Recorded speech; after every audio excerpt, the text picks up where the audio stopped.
कर्णालीमा एउटा सानो कार्यक्रममा के बोलेको थिएँ भन्दाखेरि हामी सत्तामा पुगेपछि 3 दिन मात्र स्कुल लगाउँछौँ, 3 दिन मात्रै कार्यालय खोल्छौँ, 3 दिन मात्रै पढ्दाखेरि हुन्छ, सिद्धान्त थ्योरी 3 दिन पढ्दा हुन्छ, 4 दिन चाहिँ हामीले श्रम गर्नुपर्छ।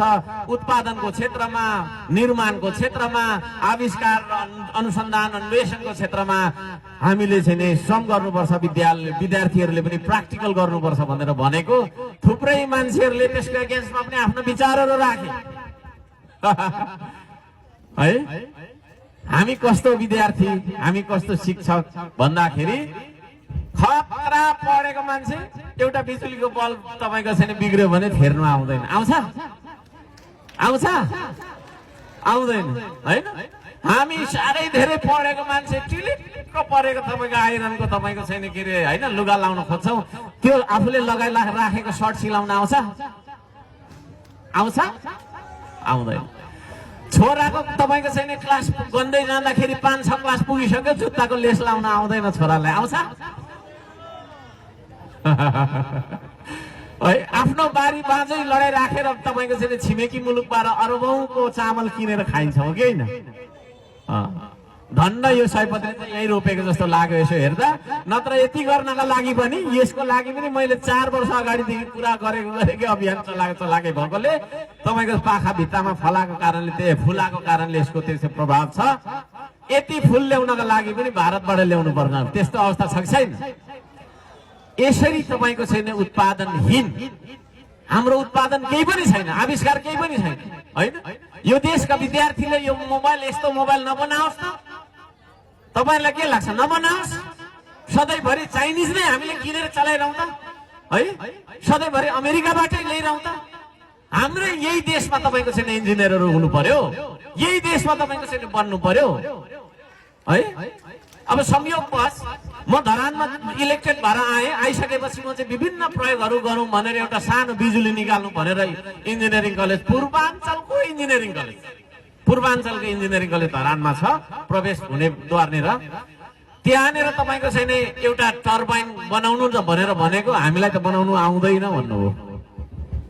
किन भनेको त हामी त पढ्दा पढ्दै हैरान हुन्छौँ। अब यत्रो भोल्युम हुन्छ त कहिले पढ्ने, फेरि होइन 3 महिनामा टेस्ट, फेरि बोर्डको इक्जाम, पढ्दै उसले हामीसँग फुर्सद पनि छैन, हामीले त बनाउन आउँदैन भन्नुभयो। भरे कसले बनाउँदो रहेछ भनेको त वर्कसपमा ग्रिलवालाले बनाइदियो। हाँसौँ न, अलिक हाँसौँ, अलिक हाँसौँ न है। यस्तो गति छ, यस्तो गति छ हाम्रो है। इन्जिनियर त हो नि त, खोइ त आउँदैन रहेछ। अब त्यसै गरी फेरि मैले हावाबाट चल्ने तपाईको चाहिँ बिजुली निकाल्ने भनेर प्रयोग गर्न चाहे धरान 20 को वडा कार्यालय छेउमा, त्यहाँनिर विन्ड टर्बाइन चाहिएको थियो, त्यो पनि बनाउनु, त्यो पनि आउँदैन रहेछ। फेरि किनेको त वर्कसप ग्रिलवालाले बनाइदियो। अनि त्यो खालको तपाईको चाहिँ शिक्षा, जुन शिक्षाले हामीलाई गफै मात्रै गर्न सिकाउँछ, जुन शिक्षाले हामीलाई अल्छी बनाउँछ, जुन शिक्षाले हामीलाई माटोदेखि टाढो भाग मरजा त भनेर भन्छ, जुन शिक्षाले हामीलाई स्वदेशको होइन विदेशको मोह जगाइदिन्छ। म त अमेरिका गएर बस्नु पाए हुन्थ्यो, अस्ट्रेलियामा बस्नु पाए हुन्थ्यो, जापान गएर बस्नु पाए हुन्थ्यो भन्ने खालको शिक्षा हामीले पढिराखेर हुन्छ। श्रम संस्कृतिको पहिलो एजेन्डै त्यही हो। हामी तपाईको छैन त्यहाँ पुग्ने बित्तिकै हामीले बहुमत मात्रै पाऊँ, 3 दिन मात्रै लगाउँछौँ स्कुल। त्यो यत्रो किन किताब पढ्नु, सानो पढौँ न है। बिचरा नाम भन्दा नानी भन्यो भने भन्छ, बाउको नाम के हो भने के भन्छ। त्यस्तो नानीलाई एक झोला किताब बोकाएर पठाउँछौँ कि पठाउँदैनौँ हामी? कटुमै पिसा फेरिरहेको हुन्छ बिचरा, सानो क्या बालकले है। पिसा फेर्न चाहिँ नसिकाउने, अनि एक झोला सकि नसकेको 10 केजीको झोला बोकाएर स्कुल पठाएर उसले पढेर के सिक्छ? त्यसले गर्दाखेरि म भन्न चाहन्छु विद्यार्थीहरूले यो कुरा बुझ्नुपर्छ। धेरै मेरो खण्डन नगर्नु होला है, धेरै मेरो खण्डन नगर्नु होला। कतिले चाहिँ त्यो भनिरहेको छ कि अल्छी टाइपको हुन्छ नि त, अल्छी टाइपको मान्छेले त्यसो नगर्दिनु होला। र आफै तपाईको छैन बन्नुपर्छ लेखक है। मैले एउटा कुरा भनेको थिएँ, त्यो पनि के भनेर खण्डन गरेको छ।